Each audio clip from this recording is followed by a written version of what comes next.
Hi there, lots of you feedback to me that after foundation has been put on the skin still looks either slightly white or slightly grey. There are a number of reasons for this and I'm going to go through them one by one, step by step. I might make it one video, but if it gets too long I might make them in separate little videos. One of the reasons can be using a lighter foundation than you're supposed to.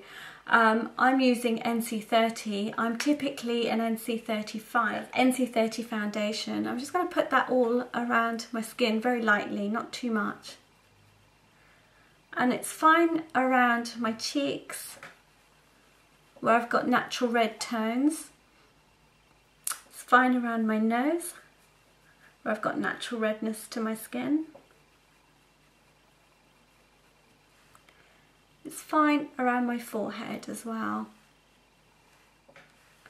As I start to get around my chin area, which if you watch my videos you know I suffer from hyperpigmentation, I start to notice a greyness appear, so I'm just going to buff that into my skin. These areas where I'm naturally lighter, as you can see from the rest of me, because of the pigmentation, the foundation is fine, but as I get around here now you can start to see the grey coming through.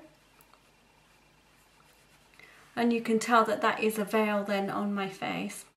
Okay, so using the light foundation, if I don't take it down below here, I'm going to get a mark here, which is going to look like a mask. And you can see that my pigmentation isn't covering. I can go in and add a little bit more of that colour. Buff it into this area.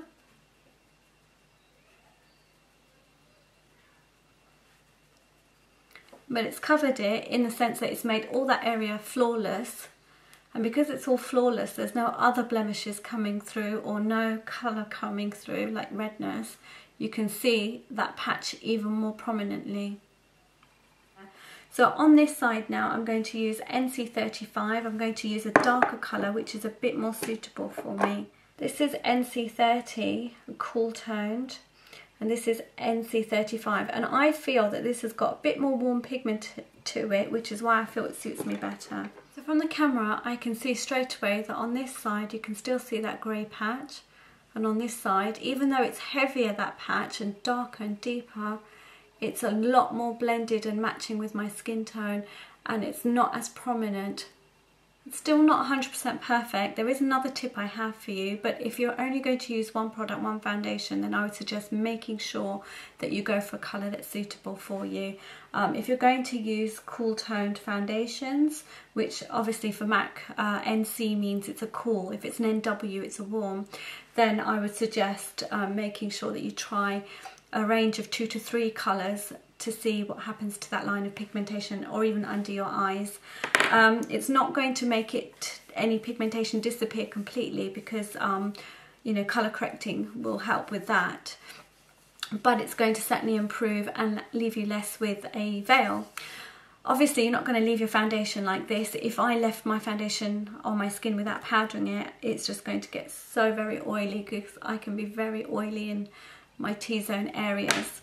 Using an invisible powder, this is Makeup Atelier's setting powder. I know it looks white, but it's a clear invisible powder. If I use that on my skin, I think it can exaggerate the problem. I'll show you. It's fine everywhere else.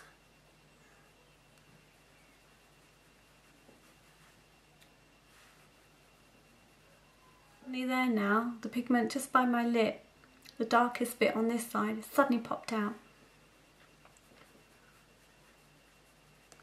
And if I go crazy and apply this just a little bit too heavily, I'll see that veil just in that area. This one is LP01 from Glam Spot Cosmetics.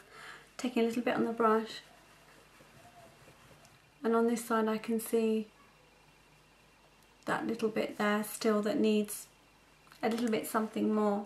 So to be fair, I've taken myself outside just to have a look properly in natural daylight, if there is that veil, and how I feel with it if this were to be done on me. I did that because there is a very subtle difference that you can barely see between the two.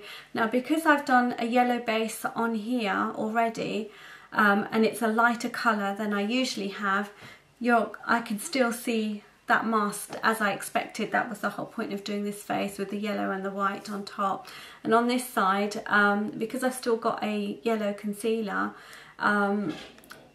I just feel that it still has that mask. It's not perfect. It is better than this side, although it might not pick up on the camera because it is just a very light powdery white mask. You can still see it on this side. So I feel like I've got a lot healthier glow on this side. I feel much more comfortable because I know that this is tougher on this side. It's really done a good job, but it can be better.